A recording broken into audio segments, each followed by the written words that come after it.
z obskurnego portu na malezyjskiej wysepce Labuan łapie łódkę w kierunku, którego nie obiera zbyt wielu turystów. Okay, thank you very much.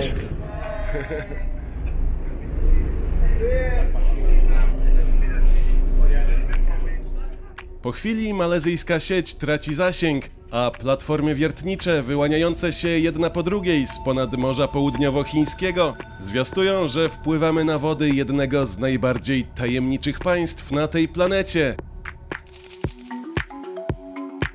Położone na tryskającym ropą wybrzeżu wyspy Borneo, państewko o wielkości połowy województwa to jedna z ostatnich monarchii absolutnych świata. O kraju rządzonym przez sułtana, niegdyś najbogatszego człowieka na ziemi, wiele osób nawet nie słyszało. A jeśli już przebijają się jakieś informacje, to zazwyczaj nie stawiają go w najlepszym świetle.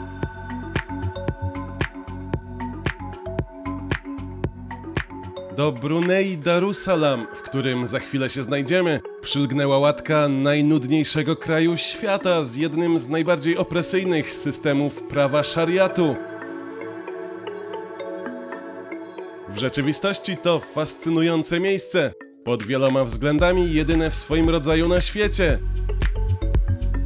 I kto by się spodziewał, że to właśnie tam przeżyję najniezwyklejszą przygodę, jaka kiedykolwiek zdarzyła mi się w podróży.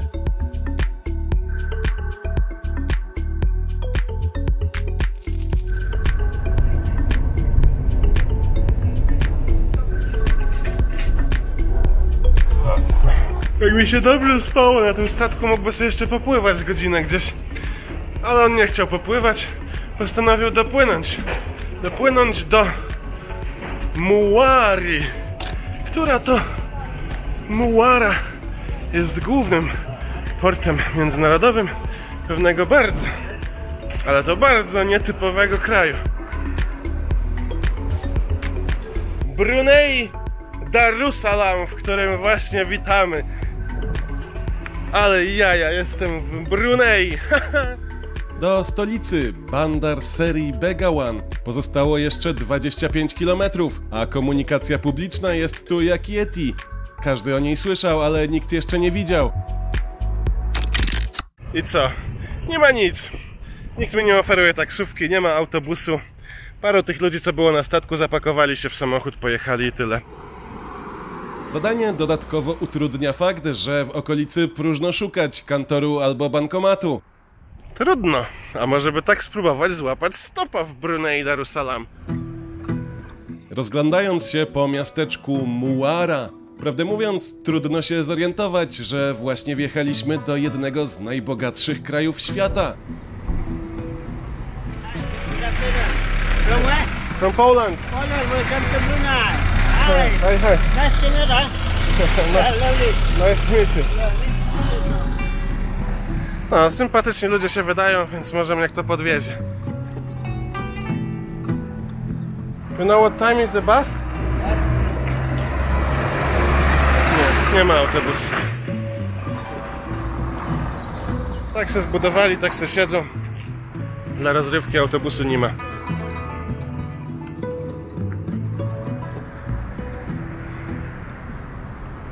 You use the ferry from Labuan? Yes, yes, Oh yes. yeah, I know that. No And there bus. is no bus, no taxi, no, nothing. Yeah. Okay, thank you so much. Yeah. Have you need place to stay? But you already booking the hotel. Yeah. Okay. Złapany kierowca ma na imię Hadzi, a po paru kilometrach zajeżdżamy pod dom jego kuzyna, z którym Hadzi chce zamienić słowo. Just 5 minutes. Yeah, sure.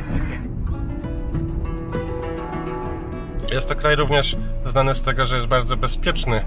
Być może właśnie dlatego gościu przestawił mnie w aucie, poszedł sobie gdzieś i kupę hajsu rzucił na siedzenie, nawet jej nie licząc, i sobie leży obok mnie. O, dobrze trafił. Woła mnie do kuzyna, może jakieś jaja się zaraz wydarzą. Nie wiem, czy tak z kamerą wypada komuś obcemu na chatę wchodzić, ale żal by było opuścić takie przedstawienie. Hello. Hi, my name is Janek. Good to see you. Nice to see Your you. name, sorry? Janek. Janek. Sounds very What are you, Swedish, no? Polish. Polish, okay. Yes. So, sorry, I have a camera. I need to record everything in the new country. Right. Nice to meet you. Yeah, it's Eric.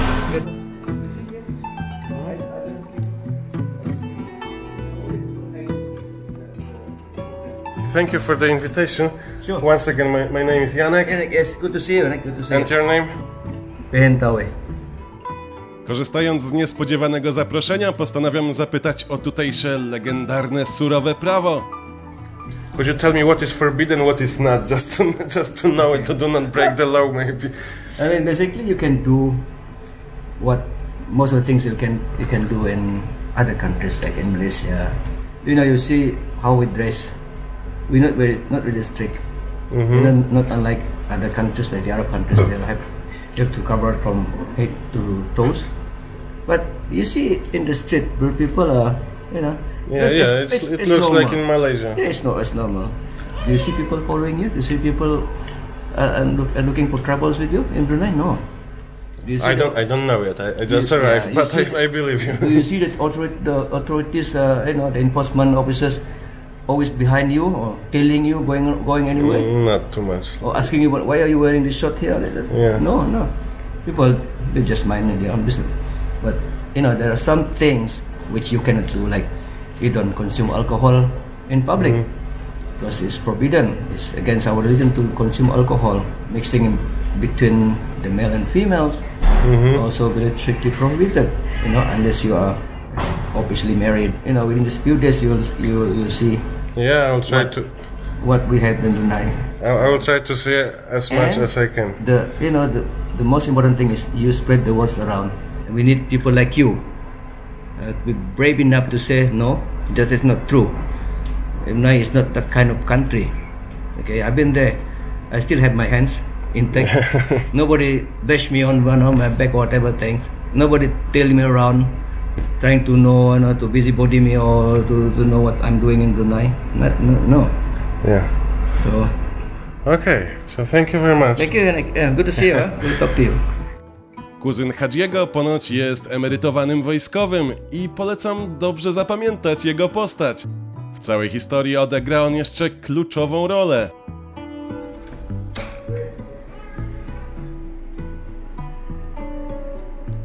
Nieźle się zaczyna. Tymczasem kontynuujemy drogę do stolicy w rytmie hitów brunejskiego radia.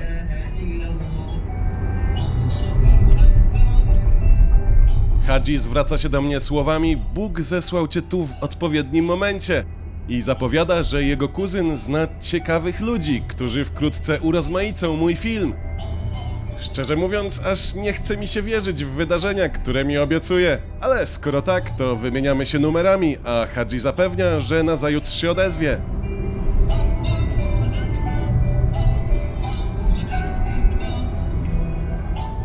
It's on His Majesty Palace.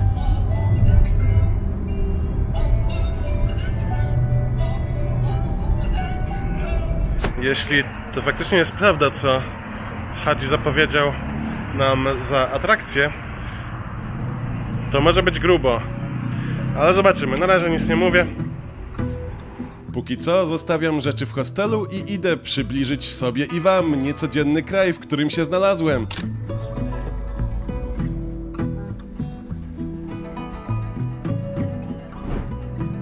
Centrum Bandar z serii Begawan nie należy do najbardziej rozrywkowych miejsc w Azji. W Brunei nie ma barów, a sprzedaż alkoholu jest surowo zakazana. Podobnie rzecz ma się z tytoniem.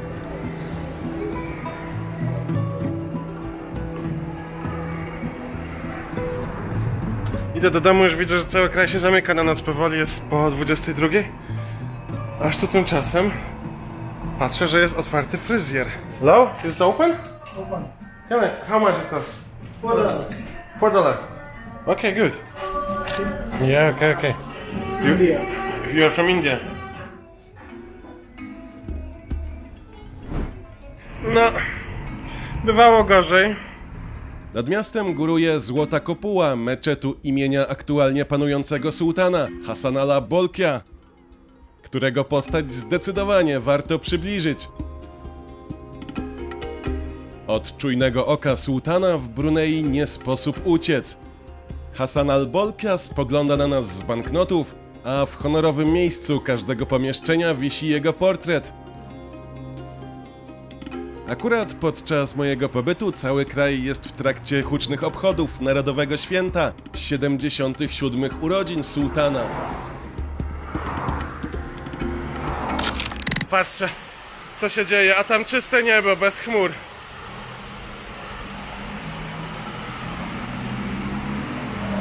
Widzieliście takie fenomeny pogodowe kiedyś? Witamy w strefie równikowej. Hello. Good afternoon. You're going to Suez Mosque? Ja to the mosque. Sułtan jest tutaj nie tylko monarchą, ale też ojcem narodu. Zauważyłem, że Brunejczycy autentycznie uwielbiają swojego sułtana. Gdyby nie sułtan, to kraju w obecnej formie w ogóle by nie było. To Hassan al-Bolkiah osobiście wynegocjował jego niepodległość od Wielkiej Brytanii, którą Brunei uzyskało w 1984 roku. Od tamtej pory sułtan pozostaje jednym z ostatnich 6 monarchów absolutnych na ziemi, a po śmierci swojej znajomej Elżbiety II także najdłużej panującym monarchą świata. To jednak nie jedyny ze światowych rekordów, którymi zasłynął.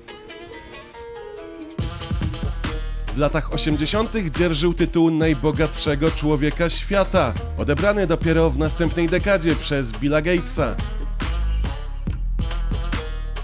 Dziś już trochę spadł w rankingu, ale z 30 miliardami dolarów na koncie bidy nie klepie. Ze swoim bogactwem sułtan, delikatnie mówiąc, nie obchodzi się zbyt dyskretnie.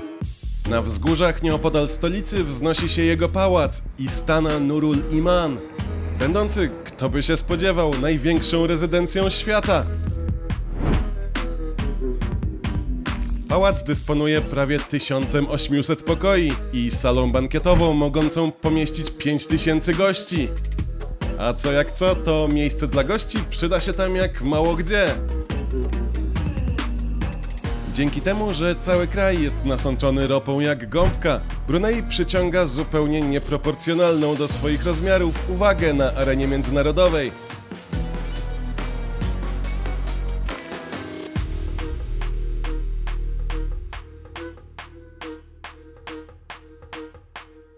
Ale nie samą władzą sułtan żyje, więc w wolnych chwilach warto oddać się zainteresowaniom. A te sułtańskie bywają nieco ekstrawaganckie. Pomijając kolekcję dzieł sztuki czy pozłacanego jumbo jetta, największą pasją sułtana jest motoryzacja, a sławę zyskała jego największa na świecie kolekcja samochodów.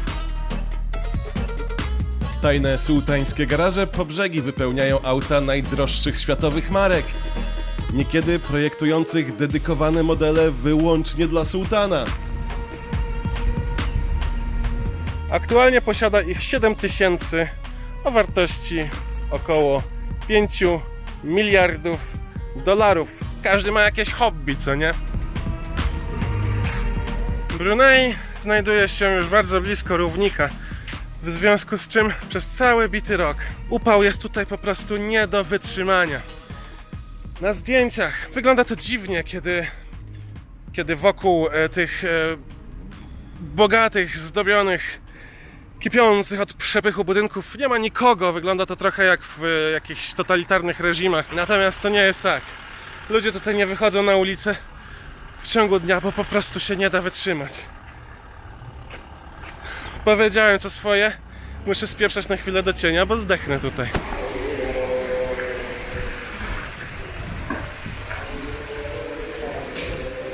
Po odrobinę ochłody na szczęście można się udać do licznych centrów handlowych.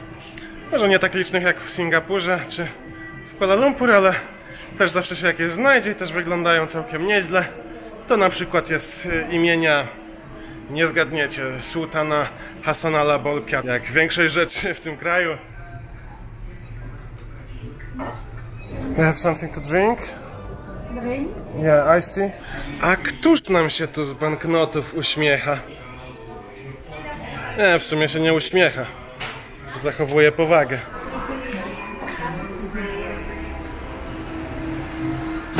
To, co widzicie Państwo na załączonym obrazku, to m.in. meczet. Ten to meczet imienia Omara Alego Saifuddina, czyli ojca aktualnie panującego sułtana. Brunei jest bowiem krajem muzułmańskim i w przeciwieństwie do takiej na przykład Malezji, która niby też jest tam muzułmańska, to tutaj obowiązuje prawo szariatu. Nie kupimy sobie tutaj papierosów nigdzie, o alkoholu to nawet już nie mówię, natomiast posiadanie narkotyków karane jest śmiercią. W związku z tym imprezę raczej ciężko tutaj zorganizować. Teoretycznie, bez odpowiedniego przygotowania logistycznego nie radziłbym tego próbować. Szariat w teorii przewiduje także ucinanie rąk złodziejom, czy karę śmierci za cudzołóstwo albo homoseksualizm. Więc jeśli jesteś chłopczykiem i lubisz innych chłopców lub jesteś dziewczynką i lubisz inne dziewczynki, to polecałbym nie oddawać się tym upodobaniom akurat w Brunei. Mimo surowych zapisów w kodeksie karnym, na mocy moratorium sułtana kara śmierci od wielu lat nie jest w Brunei w ogóle wykonywana, a za przestępstwa obyczajowe nie została wykonana nigdy.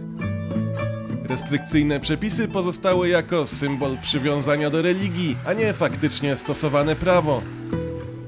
Także pomniejsze zakazy nie wydają się szczególnie drobiazgowo przestrzegane. Nikt się za bardzo o nic nie czepia. Choć oczywiście nie polecam testowania cierpliwości miejscowych władz. Dla niewiernych kobiet przed wejściem do meczetu kubraczki. W sumie ja sam jestem niewierny i w krótkim rękawku, w krótkich spodenkach. Nie wiem, czy też powinienem wziąć taki kubraczek, a tylko zajrzę przez próg. Ja tu nie zamierzam całego dnia spędzać.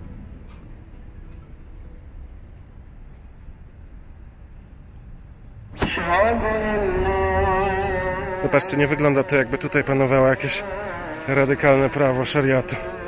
Zresztą co piąty Brunejczyk w ogóle nie jest muzułmaninem, a kościoły i inne świątynie działają swobodnie. Jogging w hijabie w 35 stopniach. Dajcie spokój, ludzie.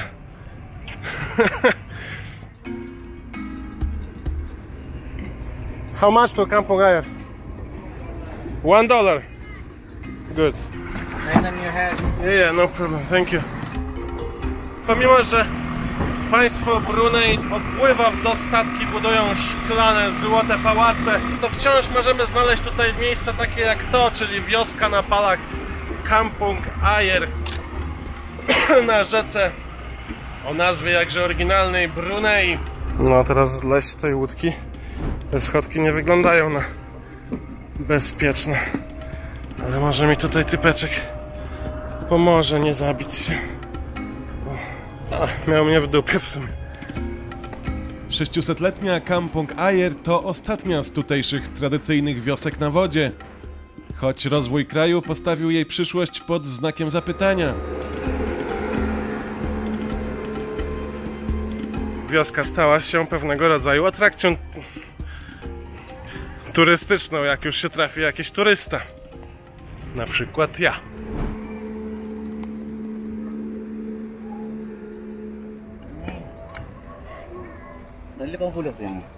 Pomimo swojego wyglądu, takiego jaki widzicie na załączonym obrazku, wioska nie jest slumsem. Ludzie tutaj nie mieszkają z biedy, tylko jest to rezerwat historyczny, gdzie oni żyją sobie wedle starych obyczajów. No to ta jakaś chatka się już wysłużyła. Chyba tamta jest następna w kolejności. Dobra, może zaraz cofnę te słowa o slumsie. O, patrzcie, jaki tu ładny zieleniak jest.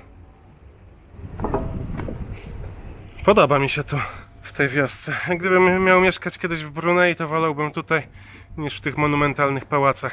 Można znaleźć trochę cienia. Papieroska se spalę zaraz. Nie ma tu kamer żadnych. Nie ma... A, w dupie tam.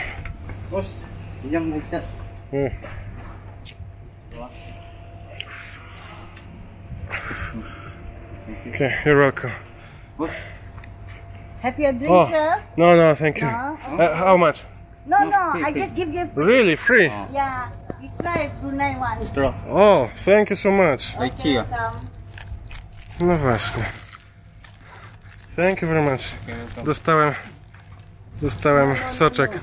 What is this, lichi? Lychee. Soczek z lichi miejscowy.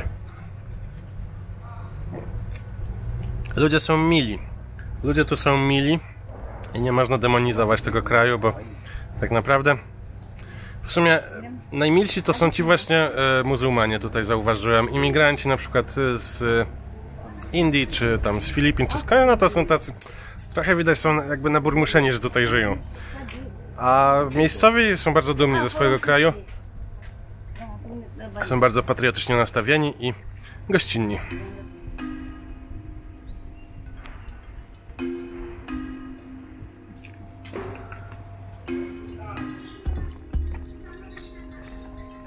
Hello. Hello. Jak widzieliśmy, w kraju, gdzie homoseksualizm jest teoretycznie karany śmiercią, można napotkać też ladyboya. Co o tym myśleć?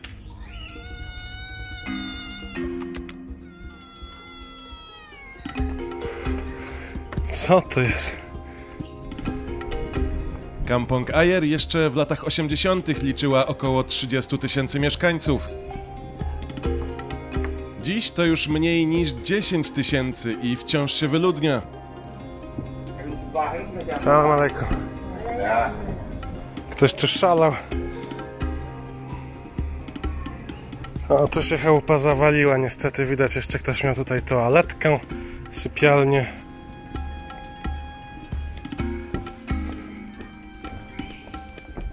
Tu z kolei widzimy dzielnicę taką willową. Widać, że ludzie mają klimatyzację na tarasach nawet, bo są oszklone.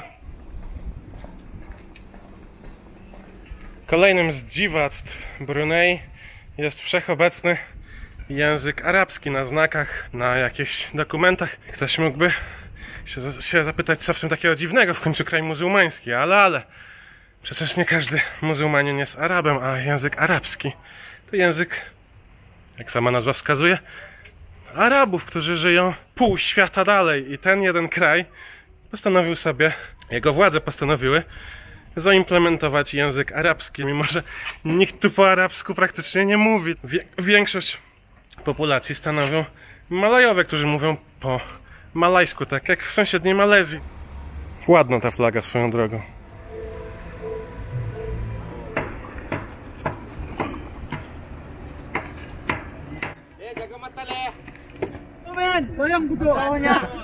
Kurwa, zabiją chłopa. Co, on żyje jeszcze? Zanurzył się ten chłop tam i go nie ma. Nikogo to nie obchodzi. Is he alive?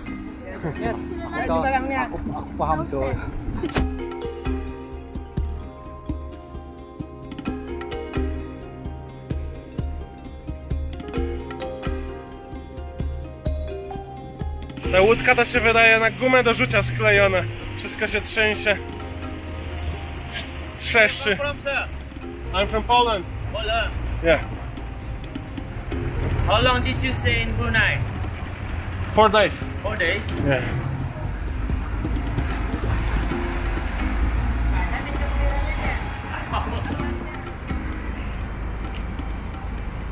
Proszę, jaki tu wielki świat. Dziwny ten kraj jest do oceny. Tak mały, a tyle różnych ciekawych rzeczy tutaj występuje.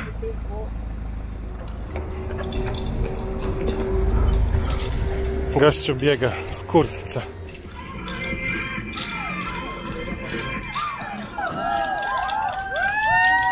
Jako że dzień się kończy, a niespecjalnie chce mi się wracać do hostelu, spontanicznie postanawiam jeszcze przed zmrokiem dotrzeć w nieco inne miejsce.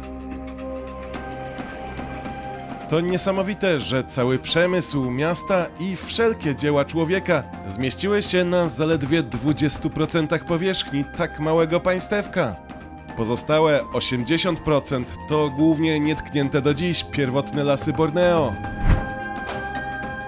Żeby się o tym przekonać, nie trzeba urządzać zbyt odległej ekspedycji. Widziałem następnego łódkarza.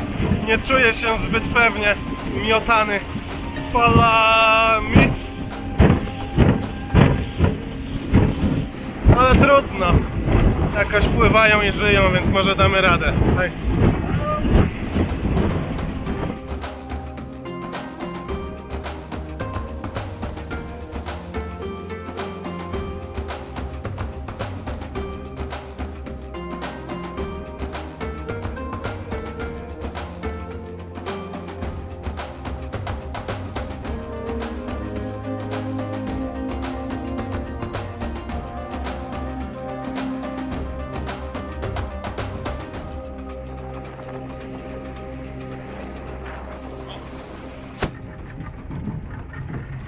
Aż trudno w to uwierzyć, ale jesteśmy, nie wiem, 15 minut rejsu od stolicy i znaleźliśmy się w dziewiczej dżungli Borneo, ponieważ kraj ten Brunei nadal jest porośnięty nietkniętą przez człowieka dżunglą, lasem deszczowym, w którym występują rozliczne gatunki zwierząt. Jak tutaj mi zaraz wystąpi krokodyl, tam coś się rusza, ale taka ryba, która wyłazi na brzeg i potrafi żyć na brzegu i w wodzie. Nie, za mała jest, żeby zobaczyć stąd.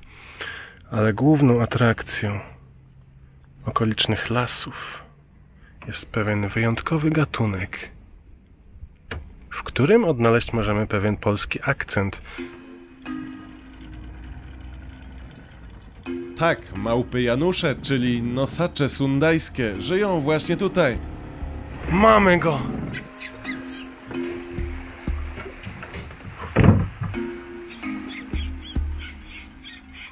You know, this kind of monkey is very important in Poland. Very important.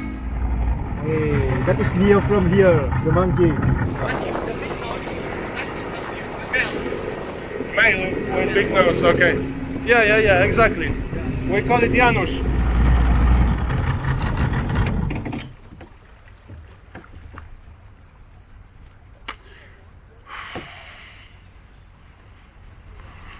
That is smaller one.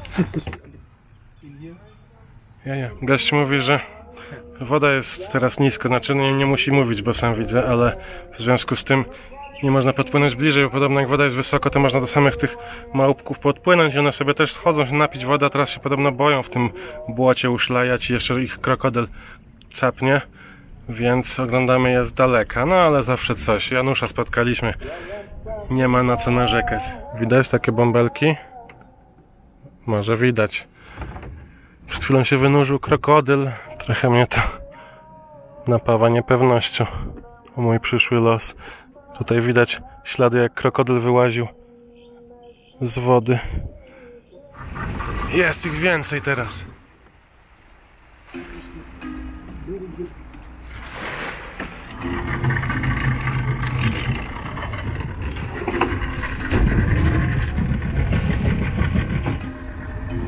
Pomimo, że gospodarka kraju opiera się na wydobyciu ropy i gazu, sułtanat mocno postawił na ochronę środowiska, ustanawiając aż 40% powierzchni Brunei obszarem chronionym.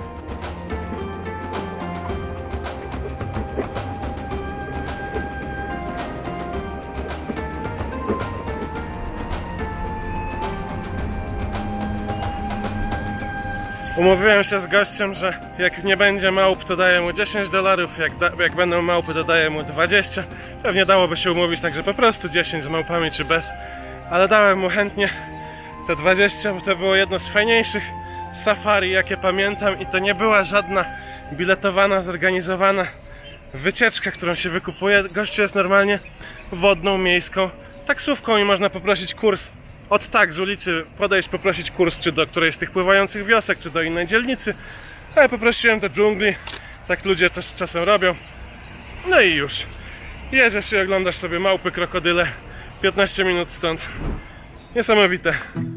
Tymczasem Hadzi odzywa się z propozycją zjedzenia czegoś na nocnym targu i przy okazji zapoznania z jego małżonką.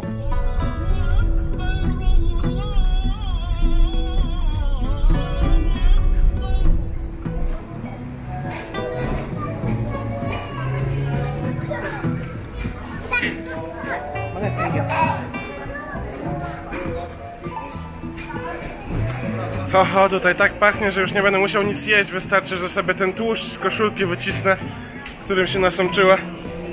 Mogę wypić jak rosół.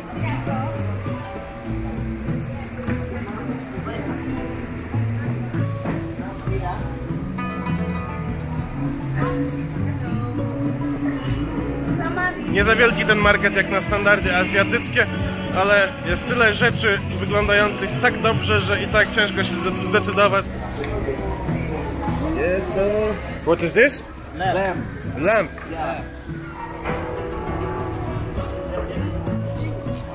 Ja tym razem skusiłem się na owce w gazecie z ryżem oraz soczek cytrynowo z cytryny i granata. Jest rewelacyjny po prostu.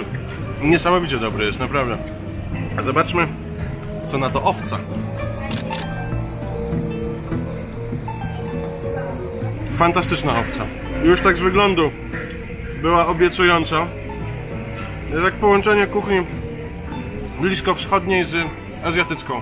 Czyli w sumie jak ten kraj. Lepiej się nie dało. Enjoy. O, tu jeszcze Hadzi wziął jakieś kluchy. Gdzie temu do owcy? To jednak nie targ ma być główną atrakcją, którą Hadzi zapowiadał, kiedy się poznaliśmy. Kolejnego dnia w centrum stolicy odbywa się zwieńczenie obchodów urodzin sułtana. I nie potrzeba mi wielkiej przenikliwości, żeby połączyć zapowiedzi Hadżiego z tym wydarzeniem. O umówionej godzinie ustawiam się pod hostelem, skąd Hadzi obiecał mnie odebrać. Kiedy coś mnie skłania do pobudki przed 8 rano, to wiedzcie, że to musi być poważna sprawa. Miejmy nadzieję. No i przyjechał koleżka. Czyli jakoś to idzie póki co. Hello, good morning. Około południa rozpocznie się przemarsz sułtana przez miasto, podczas którego co sprytniejsi poddani mają okazję zobaczyć monarchę na własne oczy. Tak też wyobrażam sobie nasz plan. Przeczuwając, że z Hadzim i jego poznanym pierwszego dnia kuzynem ustawimy się w tłumie, licząc na upolowanie kadru z sułtańskim pochodem. A kto wie, może nawet gdzieś mignie władca we własnej osobie. Is that a Buddhist temple? Yeah, the only one. Only one. Yeah.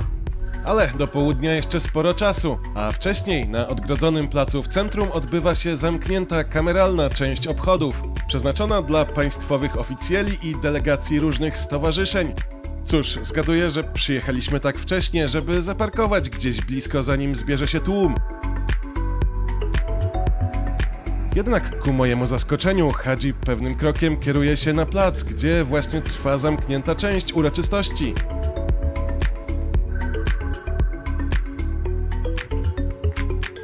I kiedy ochrona na skinienie Hadżiego wpuszcza nas do odgrodzonej strefy, opowieści o ciekawych znajomościach jego i jego kuzyna przestają brzmieć jak zwykłe przechwałki.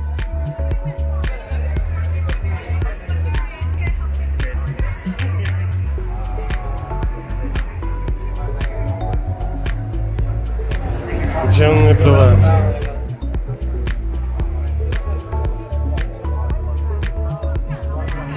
Spotkaliśmy się przed chwilą z kuzynem, ale tam gadał z ludźmi, więc nie chciałem wyskakiwać z kamerą. Tak czy inaczej, wygląda na to, że zbliżamy się do coraz ważniejszych części tej imprezy. This is Minister of Finance. Big boss. Minister of Finance. Yeah. Kiedy Hadzi przedstawia mi kolejnych członków rządu, zaczynam zdawać sobie sprawę z powagi sytuacji. To jest tort urodzinowy. Ja się ubrałem w koszulę ze sklepu w Aruszy w Tanzanii za kilka dolarów. Taką mam. Przy okazji dowiaduję się czegoś nowego o kuzynie Hadżiego, co wiele wyjaśnia w kwestii naszej obecności tutaj.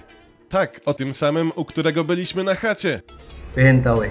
Otóż faktycznie pracował kiedyś w wojsku i to na dość ciekawym stanowisku.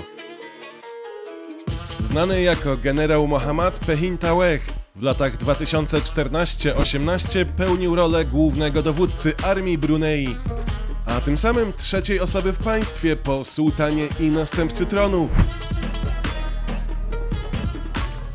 Poruszenie wśród zebranych zwiastuje, że na uroczystości właśnie zjawił się jego wysokość solenizant, sułtan Hasan al-Bolkiah. Tym razem w nieco mniej ceremonialnym stroju, za to w towarzystwie następcy tronu. Kuzyn Hadjiego, generał Pechintaweh, poleca mi trzymać się w pobliżu i zająć miejsce za delegacją Ministerstwa Obrony. Zebrani goście mogą teraz osobiście złożyć sułtanowi życzenia i wręczyć dary. Cóż, tak się składa, że podróżując z plecakiem przez Azję z reguły nie wożę ze sobą prezentów, zwłaszcza dla koronowanych głów. Poza takimi, które zawsze zostawiam na pamiątkę ciekawym ludziom napotkanym w podróży. Pocztówkami z rodzinnego było nie było królewskiego miasta.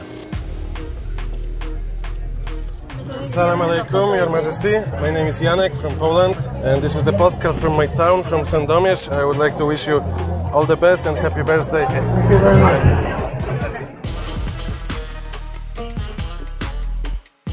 Napór reporterów i oczekujących delegacji nie pozwala na dłuższą rozmowę z sułtanem, ale na nudę i tak nie mogę narzekać. Następca kuzyna Hadjiego na stanowisku dowódcy armii, generał Hashaimi Bol Hassan, okazuje się równie sympatycznym gościem. Oh, look at the flag at the back. Yeah, that's good. It's good. Okay, you're from Poland? Poland, yes. Oh, you're here just for this occasion? For this occasion, but not only. I will go around the country to see everything. All right. This is your first time here? Thank you very much, yes. So you are Chief of Police in Brunei. Okay, nice to meet you. So that's an honor for me. Okay. Hope you enjoy your stay here. Yes, okay. I'm enjoying so much.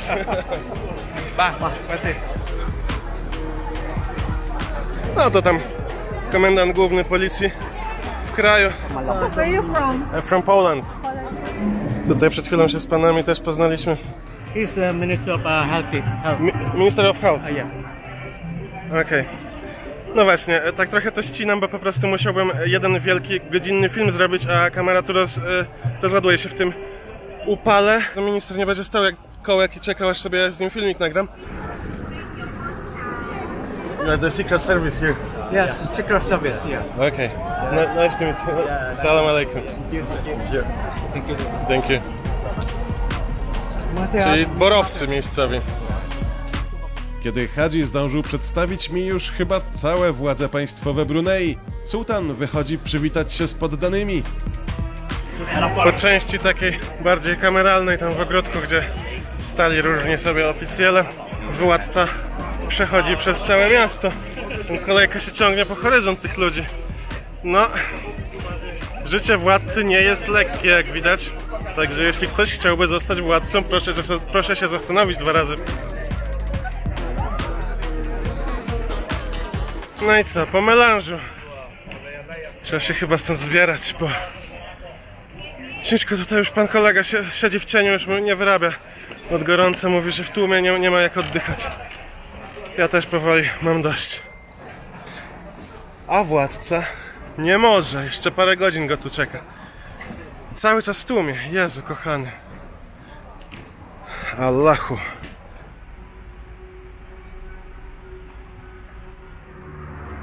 Kolejne, dla odmiany upalne, popołudnie witam czekając na Hadjiego, który zaproponował zabrać mnie w jeszcze jedno miejsce.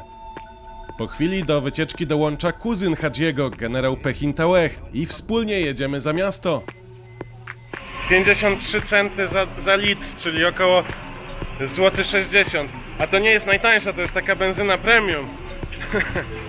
Obywatele Brunei nie wykosztują się też na edukację ani służbę zdrowia, które są bezpłatne, a podatek dochodowy nie istnieje.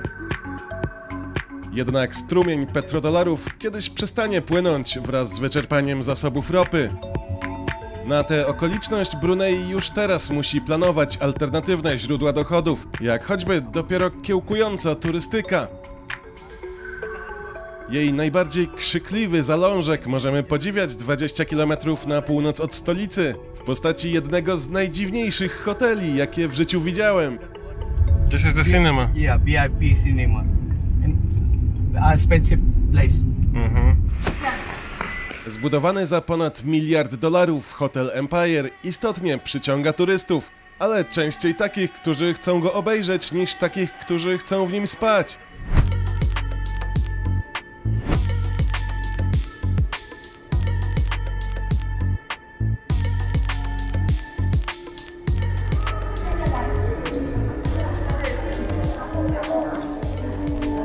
Hello, can I ask you, do you have any rooms available?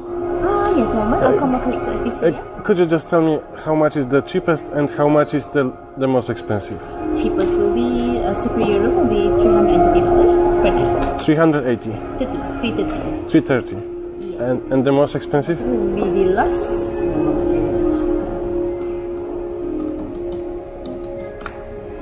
$454.50. 434. Ah, so not a big difference. Yeah, for the deluxe. Okay. I mean, we have the most expensive, which is the Emperor Suite. Will be around 16,000 per night. 16,000. Yes, it has everything. It has the pool inside. Oh, but it's occupied now. It's not occupied, but yeah, you have to, you know. Book it in advance. Yes. Okay, maybe next time. Thank you. Can I take some pictures around? Thank you very much.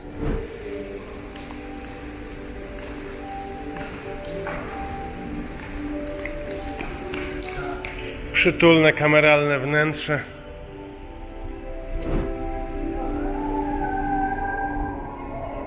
Ta recepcja faktycznie była kameralna i przytulna w porównaniu z jadalnią. Przecież to jest wielkie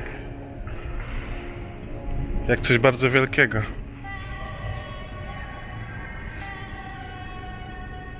Pięć osób je i wycieczka Chińczyków, którzy tu nawet nie śpią, tylko zwiedzają z przewodnikiem.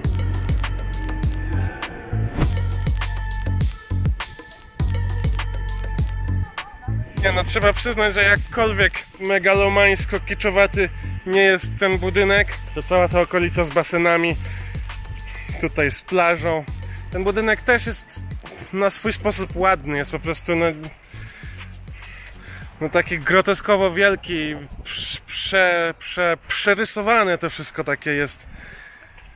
Natomiast no kurczę, tu robi to wszystko wrażenie. Ten kraj ma niesamowity potencjał, przecież tu jest piękna dżungla, są wspaniałe plaże. O tu choćby jedna. Jak się zbuduje taki resort, no to wygląda jak w bajce. Tylko coś poszło tutaj nie tak, no bo jak to, żeby w takim miejscu nie można sobie było drinka kupić? No przepraszam bardzo, zmarnowaliście kupę hajsu, bo ten ośrodek bez drinków jest po prostu bezużyteczny.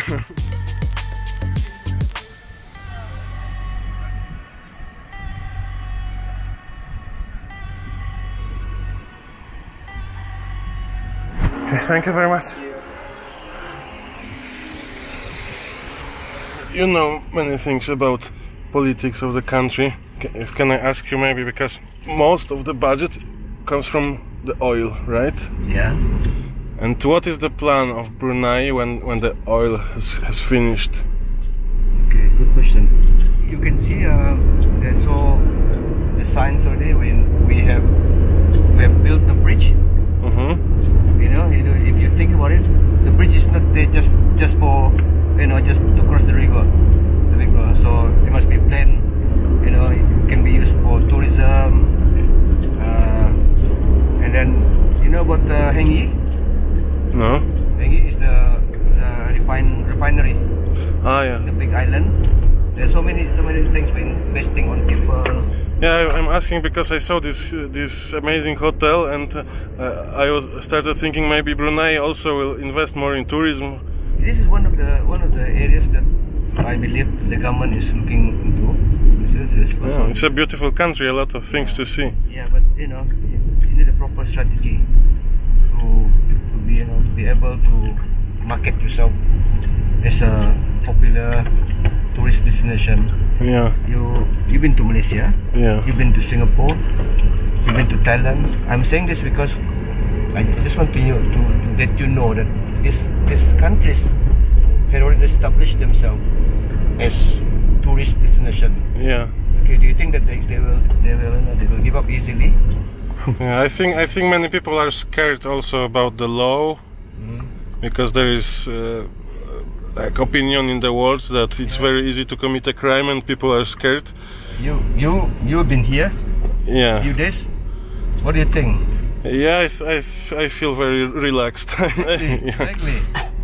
You know, exactly. Kolejny poranek będzie dla mnie już ostatnim w Brunei, a Hadzi oferuje mi podwózkę do granicy. tym razem lądowej. Kościół.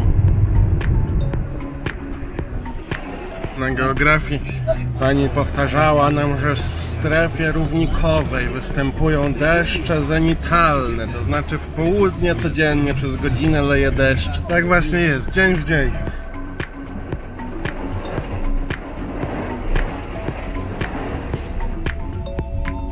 Co ciekawe, Brunei mimo swojego rozmiaru posiada eksklawę oddzieloną terytorium Malezji o nazwie Temburong.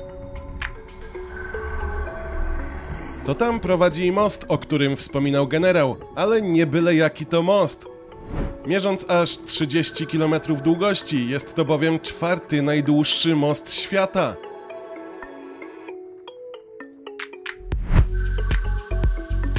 Opuszczam już Brunei, co jeszcze niedawno nie było takie łatwe. Kilka lat temu most zrewolucjonizował transport w kraju. Wcześniej będący udręką wymagającą 3-krotnego przekraczania granic państwowych, żeby wydostać się w stronę Kota Kinabalu.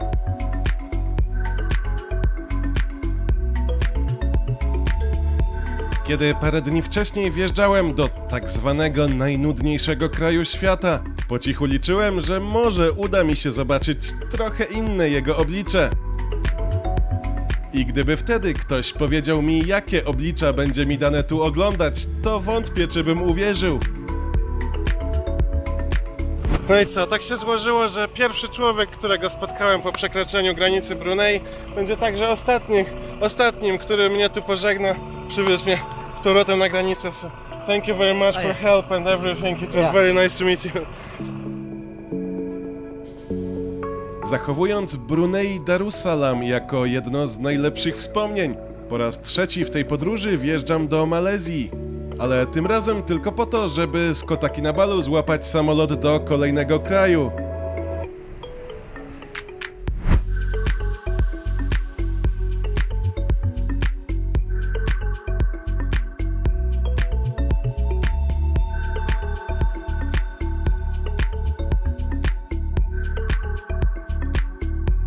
Jeśli Ci się podobało i chciałabyś lub chciałbyś jakoś pomóc w rozwoju kanału, to pamiętaj, że kliknięcie subskrypcji, łapki, dzwoneczka, napisanie komentarza, udostępnienie na pewno bardzo w tym celu pomogą, a jeśli z jakiegoś powodu Ci się nie podobało, to i tak zapraszam na następne odcinki. Może zmienisz zdanie.